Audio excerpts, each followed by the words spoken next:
ಈ ದಿನದ ದೇವರ ವಾಕ್ಯ 1 ಪೇತ್ರ 5:10 ವಚನ. ನೀವು ಸ್ವಲ್ಪ ಕಾಲ ಬಾಧೆಪಟ್ಟ ಮೇಲೆ ನಿಮ್ಮನ್ನು ಯೋಗ್ಯ ಸ್ಥಿತಿಗೆ ತಂದು ನೆಲೆಗೊಳಿಸಿ ಬಲಪಡಿಸುವನು. ಪ್ರಿಯ ದೇವಜನರೇ, ಈ ಬೆಳಗಿನ ಜಾವದಲ್ಲಿ ದೇವರು ನಿಮ್ಮನ್ನು ನೋಡಿ ಏನು ಹೇಳುತ್ತಿದ್ದಾರೆ ಗೊತ್ತಾ? ನೀವು ಅನೇಕ ವೇದನೆಗಳಿಂದ, ಅನೇಕ ಕಣ್ಣೀರು, ಕಷ್ಟ, ಚಿಂತೆ, ವೇದನೆಗಳಿಂದ ಬಳಲುತ್ತಾ ಇದ್ದೀರಿ. ನನಗೆ ಯಾಕೆ ಈ ಬಾಧೆಗಳು? ನಾನು ಸರಿಯಾಗಿ ದೇವರಿಗೆ ದಶಮಾಂಶವನ್ನು ಕೊಡುತ್ತಿದ್ದೇನೆ, ಆಲಯಕ್ಕೆ ತಪ್ಪದೇ ಹೋಗುತ್ತಾ ಇದ್ದೇನೆ, ದೇವರ ವಾಕ್ಯವನ್ನು ಓದುತ್ತಿದ್ದೇನೆ, ಪ್ರಾರ್ಥನೆ ಮಾಡುತ್ತಿದ್ದೇನೆ. ಆದರೂ ನಾನೇ ಎಷ್ಟು ಕಷ್ಟಗಳನ್ನು ಅನುಭವಿಸುತ್ತಿದ್ದೇನೆ. ಈ ಲೋಕದ ಜನರು ಲೋಕದ ರೀತಿಯಲ್ಲಿ ನಡೆದರು ಅವರು ಎಷ್ಟು ಸುಖವಾಗಿ ಜೀವಿಸುತ್ತಾ ಇದ್ದಾರೆ. ಅವರು ಐಷಾರಾಮಿ ಜೀವಿತವನ್ನು ಜೀವಿಸುತ್ತಾ ಇದ್ದಾರೆ. ನಾನಾದರೂ ಎಷ್ಟು ಕಷ್ಟಪಟ್ಟರೂ ನನ್ನ ಆದಾಯ ನನಗೆ ಸಾಲುತ್ತಿಲ್ಲ, ಸಾಲದಲ್ಲೇ ಇದ್ದೇನೆ.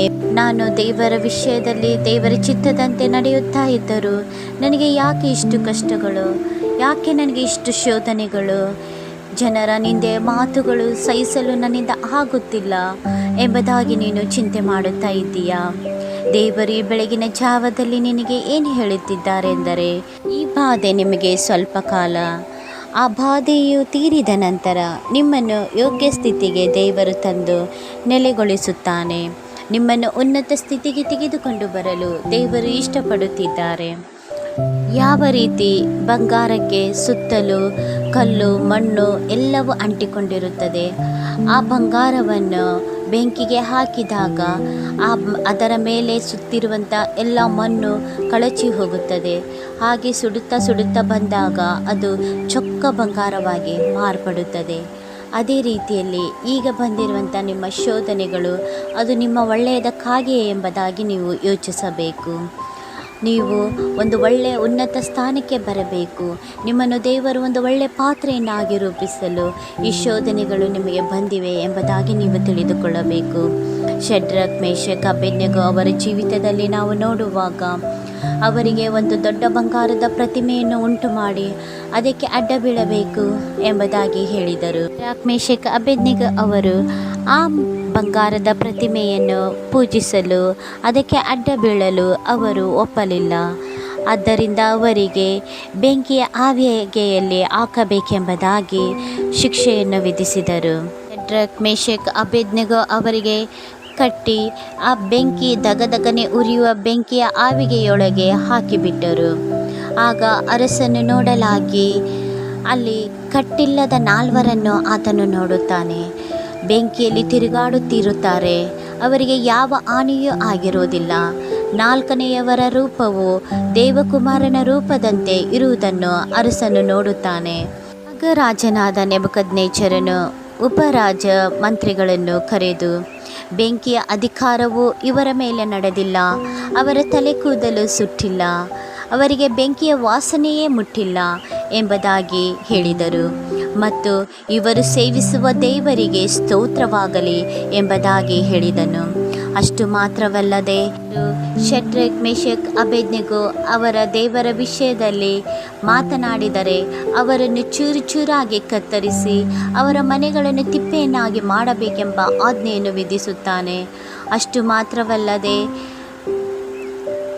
ಬಾಬೆಲ್ ಸಂಸ್ಥಾನದಲ್ಲಿ ಉನ್ನತ ಪದವಿಗೆ ಅವರನ್ನು ತಂದು ನಿಲ್ಲಿಸುತ್ತಾರೆ. ನೋಡಿ ಪ್ರಿಯರೇ, ಇವರು ಬೆಂಕಿಯ ಆವಿಗೆಯಲ್ಲಿ ಹೋಗಲು ಭಯಪಡಲಿಲ್ಲ. ಆ ಶೋಧನೆ ಬಂದಾಗ ದೇವರನ್ನು ದೂಷಿಸಲಿಲ್ಲ. ಅಯ್ಯೋ ದೇವರೇ, ನಾವು ಸತ್ತು ಹೋಗುತ್ತೇವಲ್ಲ, ನಾವು ನಿನ್ನನ್ನೇ ಸೇವಿಸಿ ನಿನ್ನನ್ನೇ ಆರಾಧಿಸಿದೆವು, ಆದರೆ ನಮ್ಮನ್ನು ಇವರು ಬೆಂಕಿಯಲ್ಲಿ ಹಾಕುತ್ತಿದ್ದಾರಲ್ಲ ಎಂಬುದಾಗಿ ಅವರು ಗುಣಗುಟ್ಟಲಿಲ್ಲ. ನಮ್ಮ ದೇವರು ನಿಶ್ಚಯವಾಗಿ ನಿನ್ನಿಂದ ಬಿಡಿಸುತ್ತಾನೆ ಎಂಬ ನಂಬಿಕೆಯಿಂದ ಅವರು ಬೆಂಕಿಯಲ್ಲಿ ಹಾಕಲ್ಪಟ್ಟರು. ಪ್ರಿಯರೇ, ಅದೇ ರೀತಿಯಾಗಿ ನಿನಗೆ ಶೋಧನೆಗಳು ಬರುವಂಥ ಸಮಯದಲ್ಲಿ ನೀನು ದೇವರಿಗೆ ಗುಣಗುಟ್ಟಬೇಡ, ದೇವರ ಮೇಲೆ ದೋಷವನ್ನು ಹಾಕಬೇಡ. ದೇವರಿಗೆ ಜನರು ಎಷ್ಟು ಐಷಾರಾಮಿ ಜೀವಿತ ಜೀವಿಸುತ್ತಿದ್ದಾರೆ, ನನಗೆ ಯಾಕೆ ಈ ಜೀವಿತ? ನಾನು ಎಷ್ಟು ನಿನ್ನ ವಿಷಯದಲ್ಲಿ ಕಟ್ಟುನಿಟ್ಟಾಗಿ ನಡೆಯುತ್ತಿದ್ದೇನಲ್ಲ, ದಿನಾಲು ಪ್ರಾರ್ಥನೆ ಮಾಡುತ್ತೇನೆ, ನಿನ್ನ ವಾಕ್ಯ ಓದುತ್ತೇನೆ, ಆಲಯಕ್ಕೆ ಹೋಗುತ್ತೇನೆ, ದಶಮಾಂಶ ಕೊಡುತ್ತೇನೆ, ಆದರೂ ನನಗೆ ಈ ಕಷ್ಟಗಳು, ಈ ವೇದನೆಗಳು ಎಂಬುದಾಗಿ ಚಿಂತಿಸಬೇಡ. ದೇವರನ್ನು ನಂಬು. ನನ್ನ ದೇವರು ನನ್ನನ್ನು ಉನ್ನತ ಸ್ಥಾನಕ್ಕೆ ತಂದೆ ತರುತ್ತಾನೆ ಎಂಬುದಾಗಿ ನೀನು ನಂಬುವುದಾದರೆ ನಿನ್ನ ಬಾಧೆಯು ಅಲ್ಪಕಾಲವಾಗಿರುತ್ತದೆ. ಅದು ತೀರಿದ ನಂತರ ದೇವರು ನಿನ್ನನ್ನು ಯೋಗ್ಯ ಸ್ಥಾನದಲ್ಲಿ ಇಟ್ಟೇ ಇಡುತ್ತಾನೆ. ಈ ವಾಗ್ದಾನವನ್ನು ನೀನು ನಂಬುವುದಾದರೆ ಈ ಸಮಯದಲ್ಲಿ ನಮ್ಮೊಟ್ಟಿಗೆ ಹೀಗೆ ಪ್ರಾರ್ಥನೆ ಮಾಡಿರಿ. ಅದ್ಭುತ ಕರ್ತನಾದ ದೇವರು ಸ್ವಾಮಿ, ಈ ಬೆಳಗಿನ ಜಾವದಲ್ಲಿ ದೇವ, ಯಾರ್ಯಾರು ಸ್ವಾಮಿ ಕರ್ತರೆ ನಿನ್ನ ವಾಗ್ದಾನವನ್ನು ನಂಬಿದೇವ ಪ್ರಾರ್ಥನೆ ಮಾಡುತ್ತಿದ್ದಾರೋ ಅಂಥ ನಿನ್ನ ಮಕ್ಕಳನ್ನು ಮುಟ್ಟಿರಿ ಅಪ್ಪ. ಅವರ ಬಾಧೆಯು ನೀಗಲ್ಪಟ್ಟಾಗ ಸ್ವಾಮಿ ಅವರನ್ನು ನೀನು ಉನ್ನತ ಸ್ಥಾನಕ್ಕೆ ತೆಗೆದುಕೊಂಡು ನಿಲ್ಲಿಸುವ ದೇವರಾಗಿದ್ಯಪ್ಪ. ಯಾವ ರೀತಿಯಲ್ಲಿ ಶದ್ರಕ್, ಮೇಷಕ್, ಅಬೇದ್ನೆಗೋ ಅವರ ಜೀವಿತದಲ್ಲಿ ಅಪ್ಪ ಅವರು ಬಾಬೆಲ್ ಸಂಸ್ಥಾನಕ್ಕೆ ಅಪ್ಪ ಉನ್ನತ ಸ್ಥಾನದಲ್ಲಿ ಅವರನ್ನು ನಿಲ್ಲಿಸಿದ ಹಾಗೆ ದೇವ, ನಿನ್ನ ಮಕ್ಕಳು ಸ್ವಾಮಿ ಉನ್ನತ ಸ್ಥಾನಕ್ಕೆ ನಿಲ್ಲೋ ಹಾಗೆ ಅಪ್ಪ ಅವರನ್ನು ಬಲಪಡಿಸಪ್ಪ. ಶೋಧನೆ ಬಂದಾಗ ಎಸಪ್ಪ ಅವರು ಬಿದ್ದು ಹೋಗದೆ ಅಪ್ಪ, ಅವರು ಕುಂದಿ ಹೋಗದ ಹಾಗೆ ಅವರಿಗೆ ನಿನ್ನ ಬಲ ಕೊಡು. ನಾನಿದ್ದೇನೆ, ನಿಮ್ಮ ಶೋಧನೆಯನ್ನು ಜಯಿಸಲು ನಾನು ನಿಮಗೆ ಬಲ ಕೊಡುತ್ತೇನೆ ಎಂಬುದಾಗಿ ಸ್ವಾಮಿ ನೀನವರನ್ನು ಬಲಪಡಿಸು ರಾಜ. ಹಾಗೆ ಮಾಡುವ ದೇವರು ನೀವಾಗಿದ್ರಿ, ಸ್ತೋತ್ರ. ಈ ದಿನದಲ್ಲಿ ಯಾರ್ಯಾರು ತಮ್ಮ ಹುಟ್ಟುಹಬ್ಬವನ್ನು ಆಚರಿಸಿಕೊಳ್ಳುತ್ತಿದ್ದಾರೋ, ಮದುವೆ ವಾರ್ಷಿಕೋತ್ಸವವನ್ನು ಆಚರಿಸಿಕೊಳ್ಳುತ್ತಿದ್ದಾರೋ ಅಂಥ ಎಲ್ಲ ನಿನ್ನ ಮಕ್ಕಳನ್ನು ಮುಟ್ಟಿರಿ.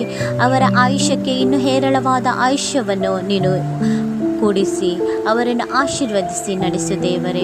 ದಾಂಪತ್ಯ ಜೀವಿತದಲ್ಲಿ ಕಾಲಿಟ್ಟಂಥ ನಿನ್ನ ಮಕ್ಕಳಿಗೆ ಸ್ವಾಮಿ ಅಪ್ಪ ಒಳ್ಳೆಯ ನಂಬಿಕೆಯನ್ನು ಅಪ್ಪ ಒಬ್ಬರಿಗೊಬ್ಬರು ಅರ್ಥೈಸಿಕೊಂಡು ಜೀವಿಸೋ ಹಾಗೆ ಆತ್ಮಿಕವಾಗಿಯೂ ದೈಹಿಕವಾಗಿಯೂ ಅಪ್ಪ ಕರ್ತನೆ ಅವರು ಅಭಿವೃದ್ಧಿ ಹೊಂದೋ ಹಾಗೆ ನೀನವರನ್ನು ಕೃಪೆ ಮಾಡಿರಿ ಸ್ವಾಮಿ ಕರ್ತರೆ. ಹಾಗೆ ಮಾಡುವ ದೇವರು ನೀವಾಗಿದ್ರಿ, ಸ್ತೋತ್ರ. ಯೇಸುವಿನ ನಾಮದಲ್ಲಿ ತಂದೆ, ಆಮೇನ್. ದೇವರು ನಿಮ್ಮನ್ನು ನಿಮ್ಮ ಕುಟುಂಬವನ್ನು ಹೇರಳವಾಗಿ ಆಶೀರ್ವದಿಸಲಿ, ಆಮೇನ್.